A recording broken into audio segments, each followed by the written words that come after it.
Bonjour à toutes et à tous et bienvenue dans un nouvel épisode du podcast Learn to French. Je m'appelle Eden et j'enseigne le français. Hello and welcome to another episode on the Learn to French podcast. If you are new here, my name is Eden and I teach French. I wanted to dedicate today's episode on more French grammar. Now, I know that it's not the most fun thing that you can learn in French, but we need it. If you paid attention to last week's dictation exercise, then you should probably know it by then. Today, we're going to focus on the pronoun en in French. Now, en as in en. Of course, if you would like to read everything, you can simply click on the link in the show notes and you will have the article with you to read and open whenever you want to.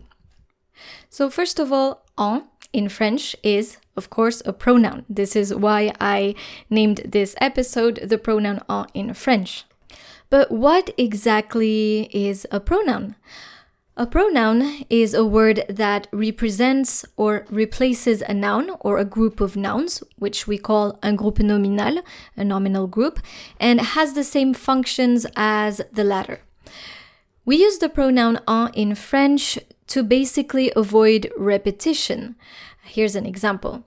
If you're in a dialogue and you don't want to repeat that noun or that group of nouns, tu manges du gâteau? Non, je n'en mange pas. So in this example, en replaces the group, the direct object, du gâteau. Tu manges du gâteau? Non, je n'en mange pas, instead of saying non, je ne mange pas du gâteau in my answer. And that's it. You know everything now regarding the pronoun en. Okay, so on a more serious note, en is used to replace this group, this direct object, but here's a more detailed explanation on that.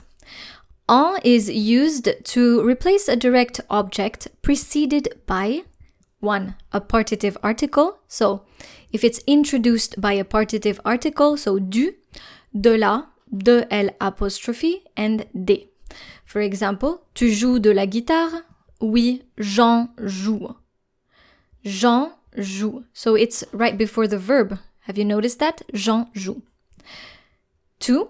So en is used to replace a direct object that is introduced by an indefinite article or an adverb of quantity. For example, tu as un vélo? Oui, j'en ai un. In this case, if there's a specific quantity of it, you need to repeat that amount in your answer. You might not have to repeat ton vélo, for example, le vélo, but you will need to repeat or to answer simply to the question. So, for example, tu as un vélo? Oui, j'en ai un. So once again, en is placed before the verb, right? Avoir. Et. Here, the answer states un. If you were to translate that answer, it would be something like, yes, I have one of it. So en here is kind of being like of it. Another example, tu veux un peu de gâteau? Now we're not talking about a number here, but we're talking about a quantity, un peu de gâteau. So you can say, oui, j'en veux, or j'en veux un peu. Oui, j'en veux une part. Don't forget to state the quantity if you want it to be more precise. If you only say oui, j'en veux, it means that you simply want some of it. If the answer is negative, how do you do that? For example, tu veux du gâteau? Then you can answer, non merci, je n'en veux pas. So you have ne, or an apostrophe, and en, non, and then your verb, and then pas. Non merci, je n'en veux pas. Here's another one. Tu as un vélo? Non, je n'en ai pas. The pattern would be an apostrophe followed by en, and then verb, and then pas. For passé composé, you have tu as mangé du gâteau? Non, je n'en ai pas mangé. So here, the pattern would be an apostrophe and then en, and then the auxiliary verb, so être or avoir, and then past participle. And lastly, en is used to replace, this time, an indirect object introduced by the preposition de. There are some indirect objects that are using de, simply because not all verbs or indirect objects are going to be introduced by a, the preposition a. It can be introduced by de or even pour, but it's a bit more rare. For example, you're going to have a list of verbs in French that are going to use de or a in order to make sense.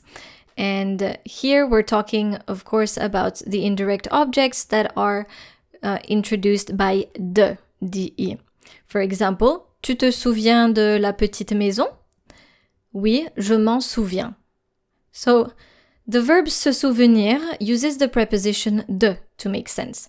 You don't just say tu te souviens la petite maison. No, you say tu te souviens de la petite maison. So, se souvenir de quelque chose, to remember something. So, what about en and reflexive verbs? Regarding pronominal verbs and reflexive verbs, which are introduced by a reflexive pronoun, you will need, as usual, to include that pronoun. It just can't disappear like that. For example, tu te souviens de ça? Tu te souviens de ça? We've seen le verbe se souvenir is also a reflexive verb, se souvenir de quelque chose. So, tu te souviens de ça? So, how do you answer? Oui, je m'en souviens. So you're going to add that reflexive pronoun right before en. So we have reflexive pronoun, en, and then your verb.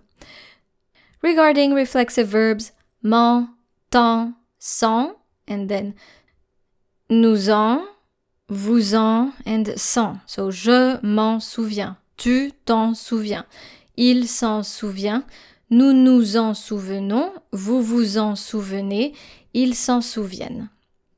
Let's head over to the best part of this episode, our practice. Mesdames et messieurs, let's practice our pronoun en in French. Répondez aux questions en utilisant en. So, I'm first going to ask you the questions, and then after that, we're going to go through the answers together. But keep in mind, there's not just one answer here. You just need to make sure to properly use your pronoun en. Question 1. Combien de fraises veux-tu? Question 2. Est-ce que tu as des bus pour aller au travail? Question 3. Est-ce que tu as parlé à ton professeur de tes difficultés? Question 4. Est-ce que tu te sers de l'ordinateur? Question 5. Tu manges du pain à tous les repas? Question 6. Il y a un magasin de chaussures dans ton quartier? Question 7. Est-ce que tu portes des lunettes? Question 8. Tu as des frères? Très bien. Now let's take a look at some answers that you could have written down. So for question 1, combien de fraises veux-tu? J'en veux 1 kilo. 2. Est-ce que tu as des bus pour aller au travail? Oui, il y en a un qui passe devant la maison. Or non, il n'y en a pas. 3. Est-ce que tu as parlé à ton professeur de tes difficultés? Oui, je lui en ai parlé. Non, je ne lui en ai pas parlé. 4. Est-ce que tu te sers de l'ordinateur?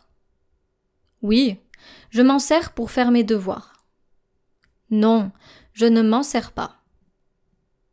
5. Tu manges du pain à tous les repas?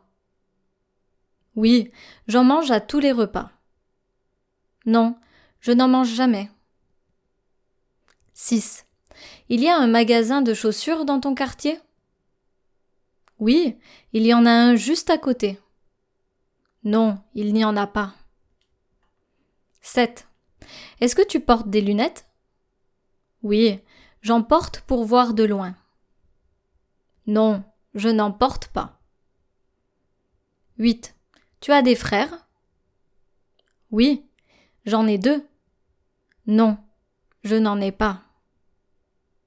Now also keep in mind before we end this episode, in spoken French, for negative sentences, people will tend to remove the N apostrophe. So they will simply say j'en ai pas or j'en porte pas.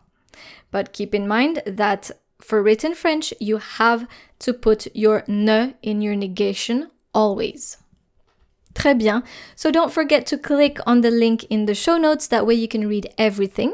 Je vous remercie d'être resté avec moi aujourd'hui et je vous dis à bientôt pour un nouvel épisode sur Learn to French. Au revoir.